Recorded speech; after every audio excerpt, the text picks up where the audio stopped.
ফজলুল সাহেব, এই মুহূর্তে দাঁড়িয়ে একের পর এক জঙ্গিকে ছেড়ে দেওয়া হচ্ছে যারা হত্যা করেছে, যাদের হত্যাকাণ্ডে অভিযুক্ত কিংবা সাজাপ্রাপ্ত।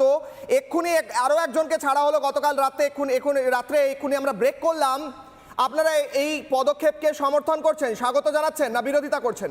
ইউনূসের এই পদক্ষেপের কি করছেন আপনারা, সমর্থন করছেন না বিরোধিতা করছেন? কাদেরকে ছেড়েছে বা ছাড়েনি এখন পর্যন্ত আমি জানতে পারিনি। না, এর আগে যে একাধিক জঙ্গিদের অভিযুক্তকে ছাড়া হয়েছে স্যার, আপনি তো শুনেছেন নিশ্চয়ই। না, আমি শুনিনি। আচ্ছা, কাউকে ছাড়া হয়েছে বলে আপনি শোনেননি ফজলুর বাবু? কাউকে ছাড়া হয়নি বাংলাদেশে? না, কাকে ছাড়া হচ্ছে, কি কারণে ছাড়া হচ্ছে এত গভীরে যাওয়ার মতো অবস্থা আমার নাই, আমি এটা চিন্তা করছি না।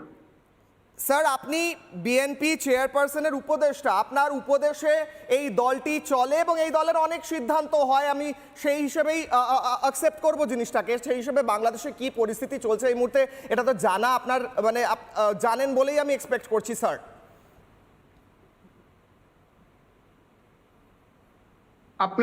আপনি যদি নির্দিষ্ট প্রশ্ন করেন সেই প্রশ্নের উত্তর আমি দিতে পারি। হ্যাঁ, নির্দিষ্ট প্রশ্ন স্যার।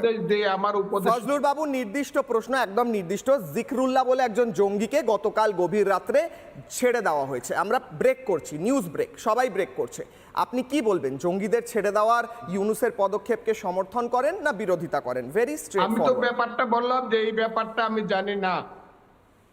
বেশ স্যার, আপনি এমন একটা জিনিস জানেন, এমন একটা তথ্য দিয়ে আপনাকে একটা বাইট শোনাবো। এই বাইটটা হচ্ছে হাবিবুল নবী খান সোহেল, যুগ্ম মহাসচিব বিএনপির, আপনার সহকর্মী, আপনার সঙ্গেই দল করেন, উনি একটি বক্তব্য রেখেছেন।